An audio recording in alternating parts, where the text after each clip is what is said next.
Welcome to the Deep Dive, the show where we cut through the noise, all that information overload, and we try to bring you the most important nuggets of knowledge and insight from sources you've shared.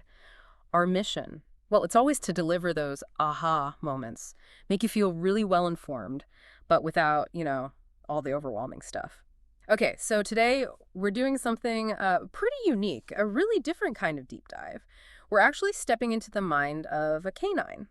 Oh, interesting. Yeah, specifically an Aussie door named Jessie. She hosts this fictional podcast called Bone to Pick with the Humans, and our source today is an excerpt from her episode, Who Moved My Cheese? And by cheese, I mean shoe. That title alone tells you something. Right. It's hilarious, definitely highly opinionated, but also surprisingly insightful, a real dog's perspective. So our mission here is to uncover those surprising bits of truth and humor that are hidden in Jessie's everyday observations. And, well, let's be honest, her grievances about us humans. And what that might tell us about ourselves. Yeah. Exactly. What can we learn about our own habits when we see them through, these very sharp, very furry eyes? We'll get into stuff like misunderstood good intentions, the politics of human food, all that jazz. Yeah, it's actually quite striking how fast this source just pulls you into a completely different way of seeing things. It's more than just like cute dog stuff. It genuinely makes you think about how we interact with our pets every day and kind of question your own perceptions. I felt that right away, too. Okay, so let's start unpacking Jessie herself.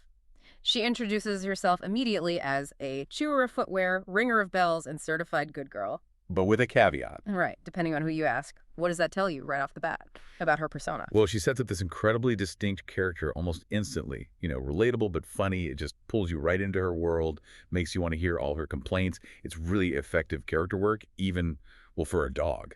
Definitely. And then, okay, the sponsor. The episode sponsor is socks. Socks. Right. Described by Jessie as left under couches, stolen by toddlers, and best served slightly damp. Which is just, wow. That detail says so much, doesn't it? Yeah. It completely reframes a common household thing. Gives you this immediate insight into a dog's value system. Right. Socks aren't just laundry to her. They're clearly a big deal, a prized item. Or maybe a delicacy? Maybe. Maybe. It tells you loads about her sensory world anyway. Absolutely. So let's get into her main issues, her grievances. Jessie jumps right into what she calls human abandonment. She's complaining about humans leaving the house alone, without me. No explanation, no belly rub, just bye, Jessie, be good, and out the door. You can feel the betrayal. Totally. And then she hits us with this, be good, lady, you left an entire laundry basket unattended? That's temptation, not a test. What a line. That really gets to the heart of it, doesn't it? This huge difference in perception. For us, leaving is simple. We're going to work or the store. Yeah. For the dog, it's sudden, unexplained abandonment. And our idea of being good, well, it just clashes head on with what they see as, an irresistible chance. So it's like we set them up to fail sometimes. Kind of, yeah. The key insight here is we often put human expectations on them without thinking about their instincts, their world of smells. If you leave something super tempting out, can you really expect a creature driven by scent to just ignore it? Probably not. Right. It challenges our whole, human-centered view. Maybe these tests we think we're setting are just fundamentally unfair. That idea of an unwitting test, it's really interesting. But okay, if the communication gap is that big, how do we bridge it? Does Jessie give any hints?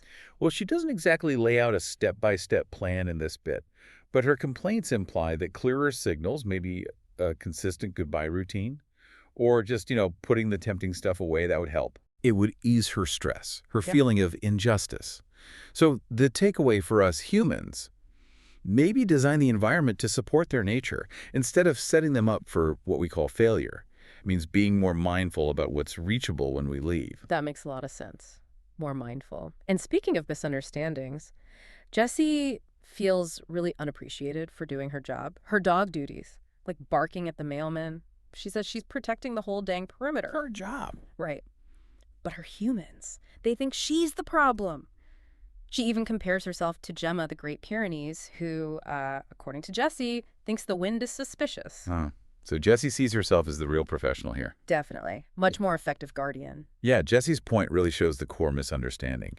From her viewpoint, barking isn't bad behavior. It's essential. protecting the pack, the territory. Yeah. It forces us to think, maybe what we call bad behavior is just the dog trying to do good work from their angle. Yep. It's kind of funny. Yeah. But also points out the irony in how we live together, doesn't it? She's just being a dog, following her instincts, Yeah. and we're just missing the point. And it's not just the mailman defense. There's Nova, another dog. Apparently, Nova cried again yesterday because she got told no for licking the dishwasher. Oh, dear. Dishwasher duty. Yeah, and Jesse argues Nova is actually doing us a service. Yeah. Why? Because that machine doesn't rinse its smears. Yeah. So Nova, Jesse claims, is just out here doing God's work. Wow. Okay, that example really hammers home the point about misunderstood jobs. What we see is, messy or kind of gross. Yeah, unhygienic.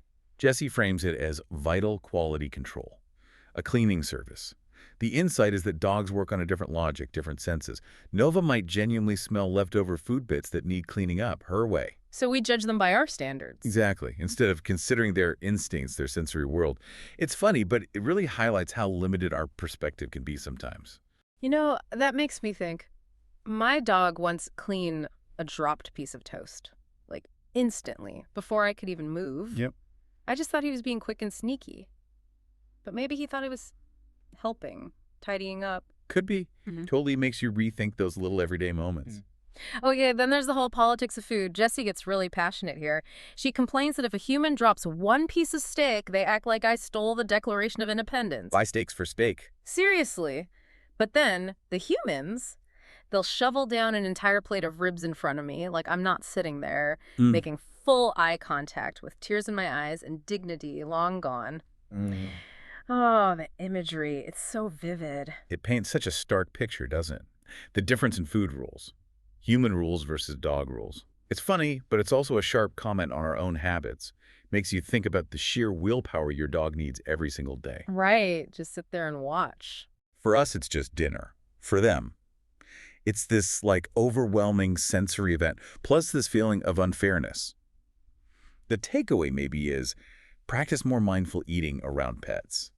Recognize the huge impact our meals have on them. Their smell, their emotions. Yeah, it definitely challenges our empathy in those moments. It's true. We're probably just munching away, totally clueless about the intense drama happening right beside us. And speaking of drama, the stuff between the dogs themselves is a big deal for Jessie. She talks about Charlie, who dragged my Kong toy into the other room and just sat there, not chewing it, just guarding it. Resource guarding. Classic. Exactly, like a tiny, fluffy dragon hoarding squeaky gold. Jessie concludes, one of these days, we're going to need family therapy. You can just picture it. And then there's Willow, the glorious alpha, as Jessie calls her. Apparently, Willow ate an entire stick of butter. Again. Oh, no. Not the butter. Yep. No shame. Just wagged her tail, licked her lips, and blamed it on me. Blame Jessie. Well, Jessie feels like the humans bought it. She says, and you know what? They believed her, leaving Jessie feeling side-eyed like I'm some kind of dairy criminal. Wow. Okay, you can really see the layers here. These stories show that complex social stuff, like guarding things, blaming others, maybe even manipulating, it's not just a human thing. No. It's a hilarious but also really self-aware peek into how a multi-dog house works. And what's super interesting is how easily we humans can be swayed, especially if one dog is the glorious alpha. Yeah, the alpha gets away with murder. Or butter. Exactly. It's a reminder their lives have just as much internal politics as ours. We're often just watching their little dramas play out. It does make you wonder how often we get it wrong in our own homes, misplacing blame between pets. Anyway, Jessie finishes her episode with some direct advice. For humans, things she really wants us to get. First, stop putting bacon grease in the trash. Ah, the siren song of bacon grease. Totally. We know it's in there. We're not dumb. Oh. And then, maybe the most poignant one. Also, maybe don't say walk if you're not about to take us. Oh, the forbidden word. Right. We remember, we hold grudges, we have time. Woof. That one hit home. I know I've definitely said walkies too soon sometime. Haven't we all? But these last points are incredibly insightful. They really spotlight dogs' amazing senses. I mean, bacon grease, of course they know. Their noses are incredible, and their memory is strong. More importantly, it shows how they form really clear expectations based on what we do, what we say. Yeah. That point about walk is a funny reminder of how closely they watch us, listen to us, and how deeply our actions, even just saying a word, affect their happiness, their trust in us. It's a call for, more integrity. even in casual chat. Yeah, exactly. Be mindful of the expectations you're setting. Wow. Okay, this deep dive into the canine mind Yeah. through Jesse the Ossidor, Yeah. it's been really eye-opening. So much humor, but also these surprising insights and this clear, dog logic behind it all. It really makes you think about the simple joys and frustrations of our furry buddies, maybe understand them a tiny bit better. Absolutely. This whole dive, looking through Jesse's delightful, opinionated lens, Mm-hmm. it just reveals that under the wagging tails and the slobbery kisses, our dogs have these really rich inner lives. They have grievances. They have sharp observations about us. Mm-hmm. It really makes you wonder how much more they get about us than we think they do. It's just a valuable reminder, isn't it, to try and see the world through their eyes sometimes, even for a second. Helps bridge that gap. So here's a thought to take with you. The next time your dog is staring really intently at you while you eat, or maybe seems like they're plotting something with another pet in the house, what new way might you interpret that moment? Are they really just being naughty?